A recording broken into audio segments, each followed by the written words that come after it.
राजा विक्रम, जो अपनी वीरता और नीति के लिए प्रसिद्ध थे।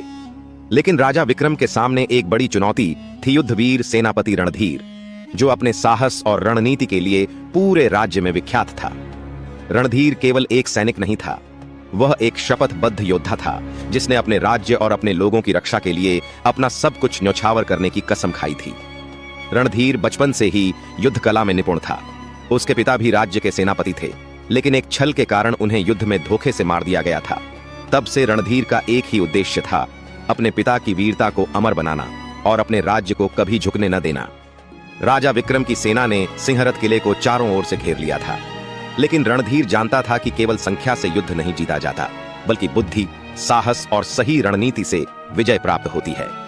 उसने अपनी सेना को 3 भागों में बांटा और रात के अंधेरे में किले के गुप्त मार्गों से बाहर निकलकर राजा विक्रम की सेना पर आक्रमण कर दिया। भोर होते ही युद्ध अपने चरम पर था। रणधीर शेर की तरह लड़ा, उसकी तलवार बिजली की तरह कौंध रही थी। उसके हर वार से राजा विक्रम के सैनिक धराशायी हो रहे थे, लेकिन राजा विक्रम भी कोई साधारण योद्धा नहीं थे। दोनों के बीच सीधा द्वंद्व हुआ। रणधीर ने तलवार उठाई और कहा, यह युद्ध केवल विजय के लिए नहीं, बल्कि न्याय के लिए है। राजा विक्रम मुस्कुराए। उन्होंने रणधीर की वीरता को स्वीकार किया, लेकिन युद्ध नीति के अनुसार पीछे हटना असंभव था। दोनों के बीच भयंकर युद्ध हुआ, जिसमें रणधीर की वीरता ने राजा विक्रम को चकित कर दिया।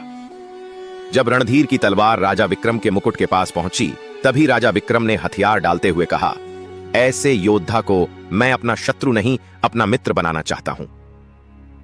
राजा विक्रम ने रणधीर को अपने सेनापति के रूप में स्वीकार किया और कहा कि वीरता को केवल तलवार से नहीं, बल्कि नीति से भी परखा जाता है। इस तरह रणधीर केवल एक योद्धा नहीं, बल्कि एक अमर कथा बन गया, जिसकी वीरता की गाथाएं पीढ़ी दर पीढ़ी सुनाई जाने लगीं। वीरता केवल युद्ध जीतने में नहीं, बल्कि न्याय और सच्चाई के साथ खड़े होने में है।